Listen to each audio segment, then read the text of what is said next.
ఎనర్జీకి పోతున్నాను. రాష్ట్రం మొత్తం సోలార్ ఎనర్జీకి పోతున్నాం. అదే సమయంలో విండ్ ఎనర్జీకి పోతున్నాం. పంప్డ్ ఎనర్జీకి ప్రాధాన్యత ఇచ్చాం. ఇవన్నీ ప్రాధాన్యత ఇచ్చి ఎక్కడికక్కడ ప్రధానమంత్రి ప్రవేశపెట్టినట్టు కేంద్ర ప్రభుత్వం ప్రవేశపెట్టినట్టు సూర్య ఘర్ ద్వారా ప్రతి ఇంటి మీద సోలార్ ప్యానెల్స్ పెట్టి కరెంట్ ఉత్పత్తి చేసే పరిస్థితి తీసుకొస్తాం. ఇంకో పక్క ప్రతి ఒక్క పంప్ సెట్ కి కుసుమ్ ద్వారా ఏ విధంగా ముందుకు తీసుకుపోవాలో తీసుకెళ్తాం. ఇది చాలకపోతే ఇంకా పెద్ద ఎత్తున ఎక్కడికక్కడ ఏమేం చేయాలో అన్ని చేసే పరిస్థితికి వస్తాం. రైతులు కూడా 40,000 వ్యవసాయ విద్యుత్ కనెక్షన్లు ఇస్తున్నాం. ఎల్ఈడి బల్బుల నిర్వహణకి మొన్నే 150 కోట్లు కూడా శాంక్షన్ చేశాం. ఈ రోజు మీరు చూస్తే రాష్ట్రంలో గ్రీన్ హైడ్రోజన్ కోసం, అదే మరి దానికి సంబంధించినటువంటి బై ప్రొడక్ట్స్ కోసం 1.5 మిలియన్ మెట్రిక్ టన్స్ ని సంవత్సరానికి ఉత్పత్తి చేయాలని ఒక లక్ష్యం పెట్టుకున్నాం. మొన్నే గ్రీన్ ఎనర్జీ పాలసీ రిలీజ్ చేశాం. సోలార్ ఎనర్జీ ప్రాజెక్ట్స్ అయితే 78.5 గిగావాట్ల కోసం పోతున్నాం. విండ్ ఎనర్జీ 35 గిగావాట్లంటే 1 గిగావాట్ అంటే 1000 మెగావాట్లు. ఇలాంటివన్నీ మనం ముందుకు పోయే పరిస్థితికి వచ్చాం. అదే సమయంలో పంప్డ్ స్టోరేజ్ ప్రాజెక్ట్స్ 22 గిగావాట్ల వెళ్తున్నాం.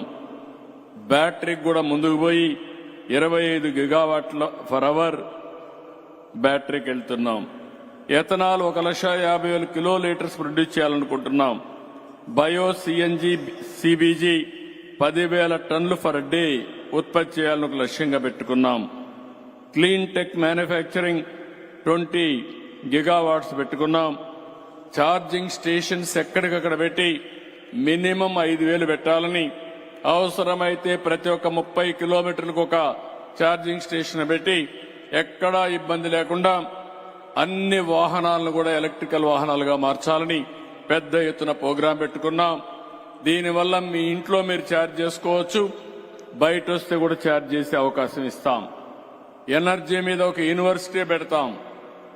ఖర్చు ఎట్ట తగ్గించాలి, గ్రీన్ ఎనర్జీకి ఎట్లెళ్ళాలి, దాని తర్వాత గ్రీన్ హైడ్రోజన్ గాని నైట్రోజన్ గాని అనేక విషయాల్లో ఏమేం చేయాలో అవన్నీ కూడా వర్కౌట్ చేస్తున్నాం.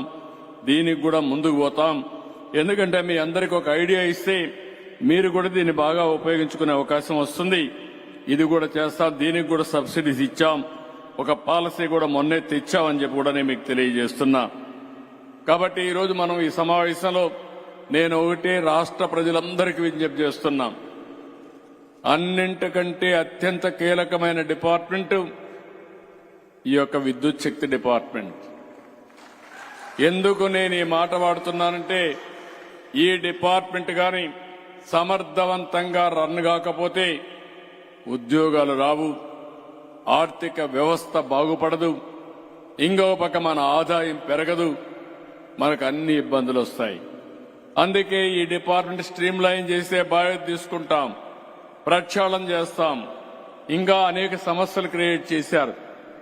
ఆ సమస్యలన్నీ కూడా అధ్యయనం చేస్తున్నాం. అధ్యయనం చేసి భవిష్యత్తులో ఏమేం చేయాలనో అవన్నీ కూడా ముందుకు పోయే పరిస్థితి వస్తుంది.